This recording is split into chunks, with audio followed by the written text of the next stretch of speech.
Hello, welcome to the Monday Night Hangout. It's us. It's all these people. It's the DJs from all over the U.S.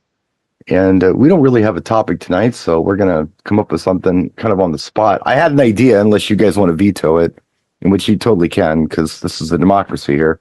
I was thinking about maybe talking about our intros and how we handle them as DJs when we perform at events like weddings and such. When we get on the microphone, what do you say? How do you say it? And Sounds good to me. do you mix things up? Do you like that, Eric? I like it. John's going to veto it because he's I like that too. John likes it. Been a minute since I got in wedding territory. It's been a couple of weeks, but sure. Damon, are you good with that? Yeah, I'm fine. Buddy's good with it. I know he is. That's his wheelhouse. Yeah. We'll assume Kevin's good with it. And if Ken participates tonight, we'll see. We assume he's good with it too. So, who wants to go first? What does your intro sound like? Just give us your intro. Let's say that you're just opening the dance floor. What do you say on the microphone before you press play? Oh, I thought you were assuming like bringing the wedding party. I thought we'd keep it simple. Yeah. Usually you would announce the party in. Sometimes it's by name, sometimes it's by group. That's the new Well, trend. whatever you do, share your intro with us. All right, well, here's my intro. Once they're all in and they ate and the dance floor is now open. Good evening, everybody. I'm DJ Eric, taking your request, something you want to hear tonight. Come on up. Give me let me know what you guys want to hear. Start off with a slow song for everybody to come on out to the floor. And it's usually something boring like Lady, Kenny Rogers. And kind of that's how I open the floor. Sure. Just introduce myself, let them know that I do take requests. Uh-huh. I take them, but I may not play them. That's the secret. Right. They're more like they're requests, not demands. So Right. But that's my take on that. I thought you were going somewhere else with this, but that's we're going okay. there with it. Fine. Who would like to share their intro with us next? I'll take it then, I guess. It's Okay. or buddy. Let you and Buddy arm wrestle for that one. Oh, rock, paper, scissors? Sorry, let's do it. We have the time delay. I can't look. What you got? Scissors. All right, you lead. I'll go behind you. That's how we do it here. One of the things we do is different from a lot of companies, and I also teach this to our employees when they do stuff. We never say our names, and the reason why we never say our names or introduce ourselves because it's never about us; it's about the couple. And I believe in that part. I know a lot of guys they introduce themselves. Everybody does things differently. I'm not saying this is the right way or a wrong way, or this is right, that's right. It's how we look at stuff and how we do stuff, but. Kind of the same thing, kind of like Eric, when I, tell everyone, ladies and gentlemen, the dance floor is about to open. Please leave your glasses on the table. Request sheet is over there. We have a request table over there. You see it lit up, a little sign. And let's get you on the dance floor and hit you with this and then start the music. Short, sweet, to the point. Just get it out there. Get them on the dance floor, get them going. And one other thing also is that I never try to sound like the cheesy DJ voice and try to booming voice. Look at me. No, it's my normal voice. So people hear me talk. It's no different if I'm on the microphone or I'm not. And I know some guys, they have the microphone voice. They sound great. They sound awesome. I think Damon does that. He sounds awesome on the microphone and other people do it. But like me, I just don't feel that's me. And I do what I feel is best for myself. And again, everyone does things differently, but this gives you some ideas. And if you're searching to do something, maybe give you a different thought how to do something. Well, Okay, so don't say, hi, I'm DJ Eric. Okay, I'll get rid of that right now. Well, it's funny you say that, Eric, because I don't introduce myself as a DJ. If they're going to see me playing music all night, I don't have to tell them that. I'll say, hi, I'm John with either my organization, Hot Tunes Productions, or if it's a Sound City event, I'll say that. I'll say, I'm your host and your MC, your master of ceremonies. And I'll call it out that way. Because if you're a DJ, you're a jukebox. But you're there to coordinate the night and make the announcements in a timely fashion, whether it be for food service or please take your seats, or at this time, ladies and gentlemen, please get up. What we've been doing is we call in announce the bridal party in. They're on the floor. and they're leaving a spot in the center because we want the photographer to be able to get the first dance. We'll have everybody get up off the tables and make a circle around the floor. The couple will come in. It'll be a big fanfare when the couple comes in, introducing for the first time. Here is Mr. and Mrs. We get them to the middle, and then there's the first dance. And the bridal party, we tell them ahead of time, back away and let the photographer circle and get photos. So not only is it the photo of the bride and groom, but there's a crowd that's going to be in the shot. There's people, and they can fuzz them out or whatever if they don't want individual faces. But then when we get everybody up there, usually if we've arranged it ahead of time with the bride and groom, we'll say, as we get closer and the photographer gives me the thumbs up that he's got everything, we'll allow the bridal party to step in and the rest of the crowd to get on the dance floor. Now, if it's an older group, we'll give them like a throwback song, like you said, Eric would play like Lady or something that's kind of a traditional slow song, Wonderful Tonight, just to have the couples be able to dance, whether they're married or not. Then you flip it to a banger. And now you've got a full packed dance floor rather than trying to get everybody up there piecemeal. You've already got 50, 75, 100 people on the floor. So when you turn on the jets and hit it for a dance song, you might lose a couple, but you're going to keep most. So for that way, then you've got to dance, you do a couple of dances, and maybe at this point, the salads are just starting to drop. But you get everybody in ahead of time because this is the very, very start of dinner. And then you make the diversions. All right, we are going to ask everyone to clear the floor except for the bride and groom at this point. We're going to cut the cake. We're going to have our photographer come out and get some pictures. Everybody goes to their seats. The table service begins, and then we're off and running for the night. Yeah, just to clarify before we go any further, depending on where you live in the country, we all know this in this room, but depending on where you live in the country, the structure of weddings are different. So Yes. some people like to do the first dance at 7 in the morning and then it's very Boston. have a dance at 9 o'clock at night. Some people do it different. So it just depends on what your structure is. It is. Your results may vary depending on your region. So that's just what we do out here on the northeast coast. And there's no right or wrong. It's just structure. Adapt it to whatever makes sense for your region, I guess. One really quick thing, and you kind of touched on it, John, is the slow dance, and I know Eric's touched on it too.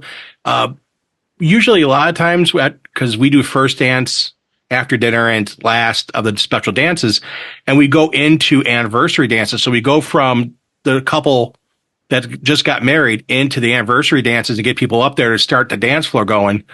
And then get that going, the whole entire anniversary dance, have that part there too. And I feel that's a great way of introducing everyone to come on the dance floor, because a lot of times people will request slow songs, and it's a great way to knock off a slow song or two and get the anniversary and get those great pictures for photographers. What I really wanted to focus on tonight more than anything else was or what we're saying on the microphone, more of an MC thing. All structure, right. I mean, we all have different structure, and there's no right or wrong, and there's good reasoning for however you do things. But I was just kind of wondering what you say on the microphone, how you say it, and maybe even some explanation as to why you say those things. That's kind of what I was thinking might be an interesting topic for tonight. I'll use my name on the guest once for the guests that haven't met me. Chances are I already know the bridal party and the bride and groom. I know all the VIPs already because we've met and we've talked, or I've aligned them to come in, and they know who I am, and there's a relationship. But just so the rest of the guests, if they see me passing by wearing all black, they don't ask me for extra rolls and some butter. Right. I'm not in the catering staff. Right. It sets me apart. Please. Would anyone else like to share their intro on the microphone with us? Kevin would like to share his intro on the microphone. Brian, back to you. Every area is different. So my paperwork that I generate is unique in that they can put it in any order they want. So there's nothing really standardized in that. So like if they're all coming into the room for the bridal party, I'll first ask, do the parents want to be introduced, or would they rather just be introduced at their seat? Or sometimes there may be hard feelings.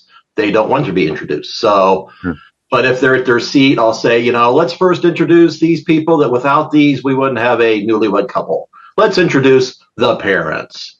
And I have them get up at their seat. If it's part of the intro, I usually start with them. I try to get them to, if they're doing flower girls and the ring bearers and that stuff, they tend to want to, in the listing, it's listed as they're like, I think right before the newlywed couple comes in, And I don't like that because you're sort of trying to build energy for them entering the room. So I'll usually try to either they'll say, nah, they're too young, they won't follow orders, or I try to move them to the front because it's the oh cute factor, and you're trying to build energy for the newlywed couple. So I'll massage that to rearrange that. I sometimes, and it depends on how they are. We have a check mark like energy level. If I'm really energetic, I'll get WWE on you, and I'll have a lot of fun and try to, get everybody up, get on your feet, and make some noise for the new Mr. and Mrs. It's pretty Don't good. ever do that again. I liked it. It was pretty good. You should sound like that all the time. That'd be good. That's it. I say, no, you want me to sound like that, you got to pony up, boy.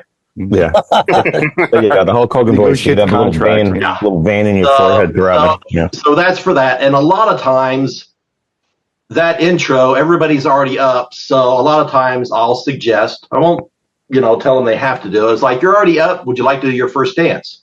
Oh, yes. We'd like to go ahead and do that. So because everybody's already up, everybody takes a seat, but the newlywed couple. And I was like, and now because they can't take their hands off each other and they want to share that first embrace dance, we'll now roll into the newlyweds dance. I'll do that. As far as getting to the open dance, I usually a lot of times for the intro there, I'll try to get that in doing an anniversary one where everybody's out on the dance floor. Also like to keep track of when the photographer's going to leave because I figured they want to get some shots of an open dance floor. So I'll try to. That's just structured stuff, Yeah. I just sort of, that's what I do. Now, when I'm introducing the individuals, like if they're doing their the bride and father, I'll say, Stephanie, there was a special man in your life before Rick come along. It was your dad. If you could please join us on the dance floor and share a moment, and let's share the moment with them, shall we? That's part of my spiel. No, it's good. And I noticed something that you said that's funny because, and I my mother and father, as you know, are from the Ohio River Valley. And until I was in my 20s, it was pointed out to me that I used the word come when I should use came. Because that's just a way to say things. In the Ohio River Valley, it's perfectly normal to say, this person was in your life before Tommy come into your life. But you would actually say came into. But it's perfectly natural for you in your region to say that. And it was just kind of funny. I caught that. I'm like, oh, yeah. I've had to train myself not to do that because I don't live there anymore. And I sound weird when I talk like that now. And that was very nice, Kevin. It really was. Oh, thank you. He'll pass the envelope now. Yeah. And colloquialisms, I believe, is the word I'm thinking. Yeah. And as far as sort of the dance floor is open, I'll sort of roll that out of the anniversary, and then I'll also usually throughout the night, I personally put little Post-it notes at each table, and I say, hey, there's Post-it note at each and every table. I would love for you to include any song requests, either song requests that are appropriate for the cocktail dinner or open dancing. Hey, yeah, there's one of those green ones right there, or yellow, whatever it is.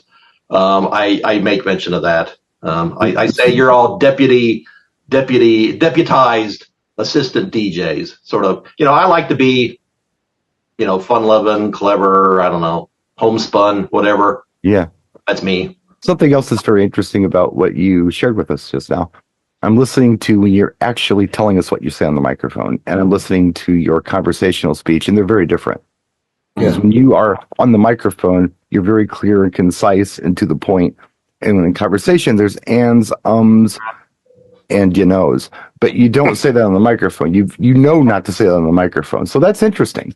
Well, it's also because it's repetitive. You get used to, your line, your hook, right, your sequencing. So it just sort of becomes second nature. You're not even thinking about what you're saying. Yeah, I think that perhaps in conversation, I used to do that more. But with the YouTube videos, it's really trained me not to do it even in conversation.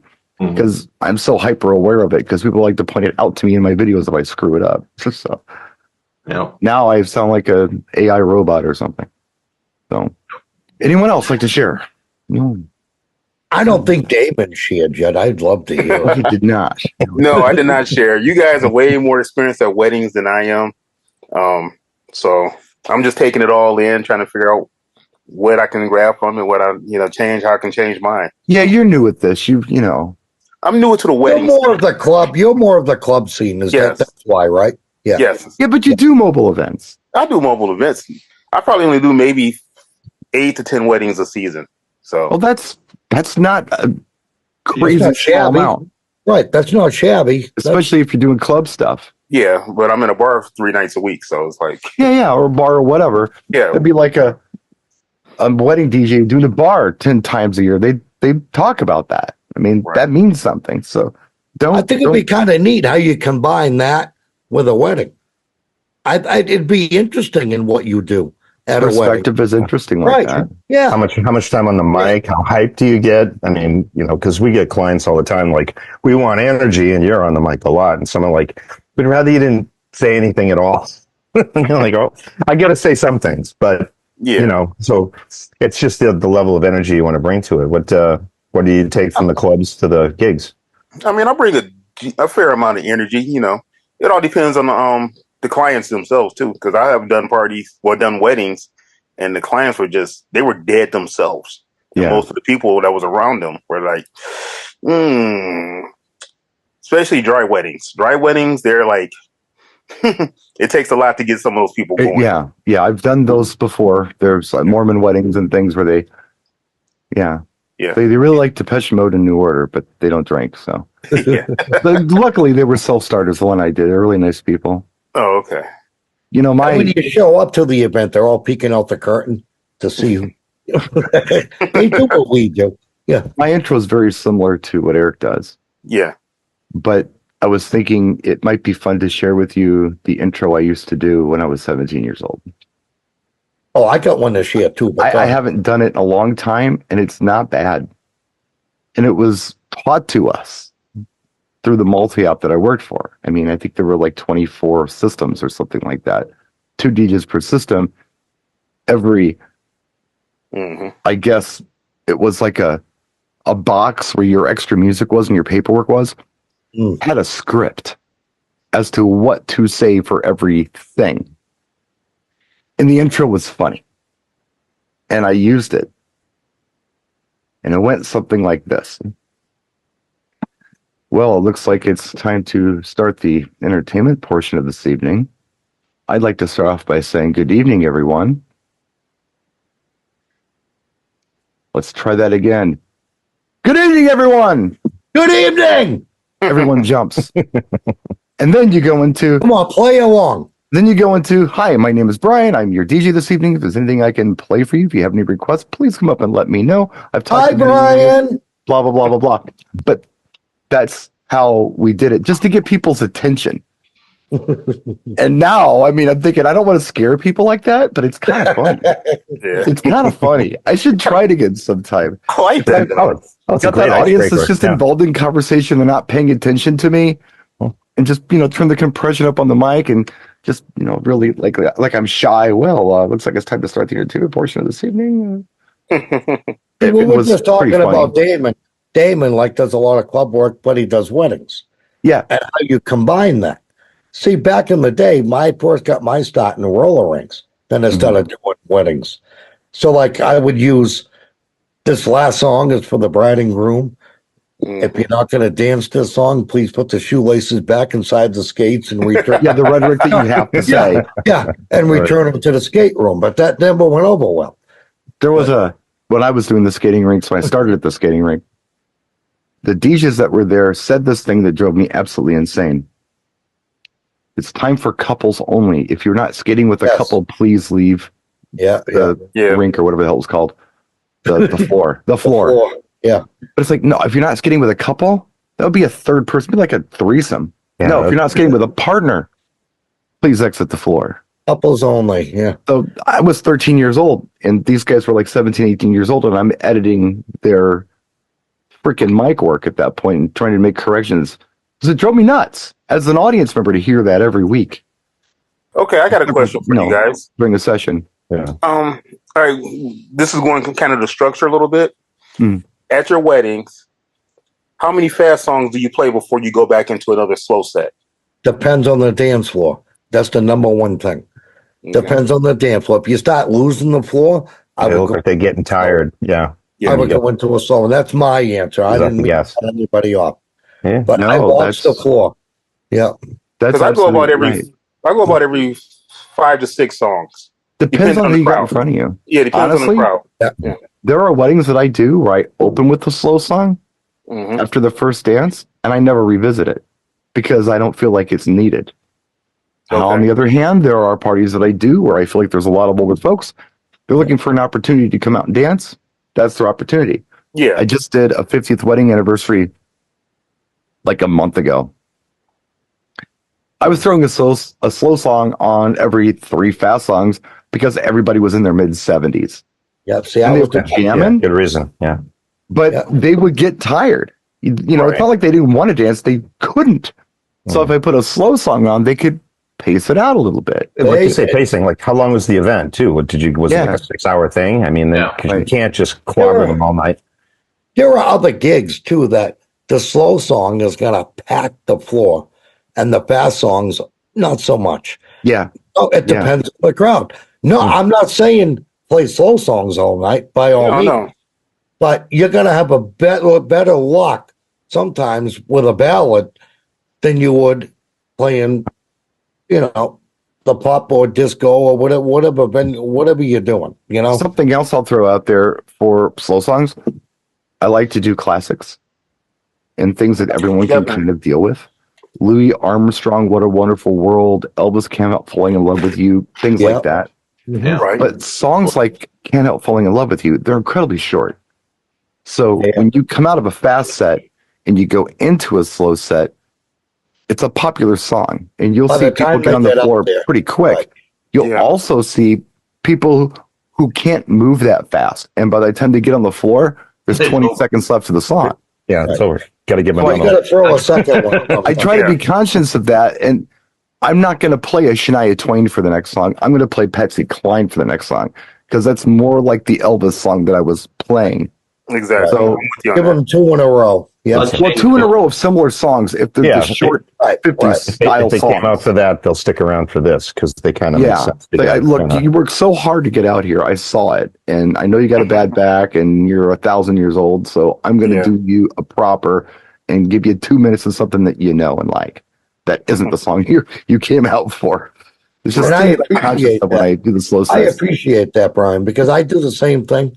Like, because you're watching, and Yeah. you're like, but the song's got 30 seconds left, and they just get out here. Did they plan that? No, they didn't. No, they were right. trying their best. Right. Right. He was Yeah. at the Well, bar. people- She was sitting down. He had to walk all the way over there and say, "Hey, Mabel, do you want to dance?" And she said, "Oh, gee, I don't know my bunions." And he said, "Oh, come on." Yeah. And they came out to the floor at quarter mile an hour. And by the time they got there, we were in the last. It came out at the 2:14 mark, and you got about 38 seconds left. So the bridges, the last keep it bridges, going, though, keep where it we're going. going into the final. Yeah. And this don't happen at every gig, but it's just a matter of watching what's going on before you and kind of catering to who does want to come out and dance. No, and the slow songs are a great pivot point too, because then when you come out of that, now it's like, where was I and where are we? You know, You can go anywhere after a slow. that's it. Yeah. Right. It's like shaking the etch a sketch. It's like, where starting over. where do we go now? It's actually fun coming out of a slow song because, again, you don't know where you're going to go. And you're looking around and thinking, okay, this will work. No, this will work. No, I changed my mind like 20 seconds before the song ended. I do too. Like, I think you're fun with that. I'm going to do this Loaded instead. and like, Yeah, no. I'm sure we've all done it, but Yeah. Switch. Always second guessing myself. yeah. I don't know the Improving. word for it. You're coming up with a better idea. You're not second guessing yourself. You're like, nope, I'm going to use my own veto power and play something better. Well, a different idea anyway. Right. I've found myself in a set that's working really well. And I have this inner struggle in my head. It's like, okay, I know that it's really close to time to putting on a slow set. Do I try to milk another banger out of them, or do I just go into the slow set? It's always this balancing act because it could go either way. Now, And the it's a right tough- answer, the it's a right tough answer is decision. always just give them the slow set. but there's something in my head that says, we can squeeze one more of this. We can do one more. Yeah. Sometimes it's a big mistake because they have had enough. And Well, then that's I it. just got You that don't fast get, phone. you don't get, yeah, you don't get 10 more new ones to the floor. You drop like 6, and now you've got Exactly. 2 couples out there. You're like, should have went with the flow. It's almost like it's better to quit while you're ahead in that regard. It And seems. then, and then if that happens, I just pull the trigger quick on what's playing and slow it down. You know, they get it. Believe me, they get it if you do that. You know, The constant mind changing too is just hilarious. I remember back in the record days, DJs hated working with me because I had at least 30 records just scattered about, in sleeves, out of sleeves, whatever, in front of the decks. It was complete chaos because I get an idea and okay, boom. Okay, yeah, that one. Okay, boom. So those were all my options just laying in front of me. Yeah. And nobody else wanted to work like that. They wanted to pull them one at a time or have a little, okay, here's my slow stack, here's my R&B stack, here's my... Maybe we call it it's a side list today. Now, you can have 40 of them if you want. They don't take up as much space. Now, I feel what you're saying with the records. I'm sorry, go ahead, buddy. One of the things that you're looking at, we have all the records, it's kind of like a multiple choice question. Yeah. And one of the things they always say, your first choice is likely your best choice. Sometimes. And that's why I kind of look at it and go, once you make a decision, stick with your decision and go with it.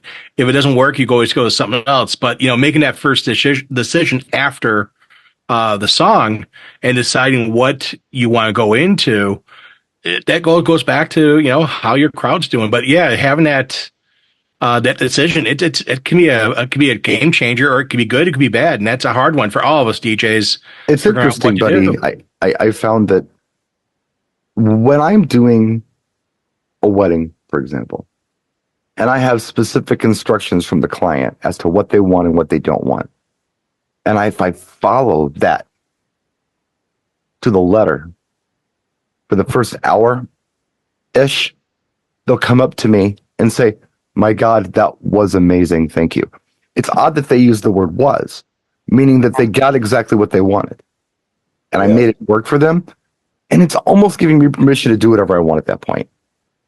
That's when I start coming up with those lunatic ideas to go with maybe a second song that I thought of instead of the first choice I made. Because I can take chances. I feel I can take chances. I've already won them. They're happy. Yeah, now I can experiment. Got the trophy. And like you say, buddy, sometimes the big payoff.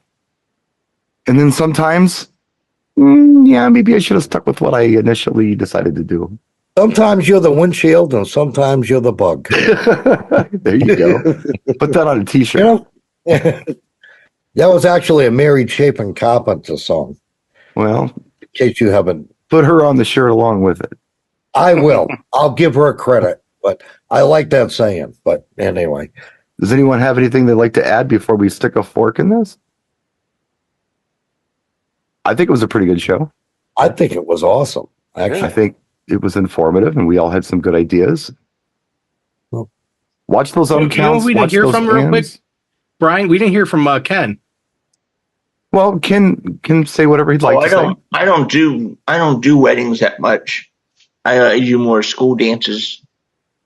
That's why I asked if anybody wanted to share. So if Kevin did, he could have raised his hand, and if he doesn't want to, I'm not calling him out and putting him on the spot. So all good. You want to hit us with the sponsor drop before we roll? Yeah, we'll do the sponsor drop. This is brought to you by DJ Event Planner.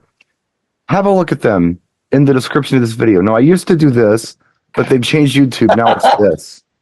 Have a look at them at the description of this video, to the side, I guess, for more information, along with some information on some of our other sponsors as well. Thank you for joining us. We'll see you next week or tomorrow or whenever they decide to upload this stuff.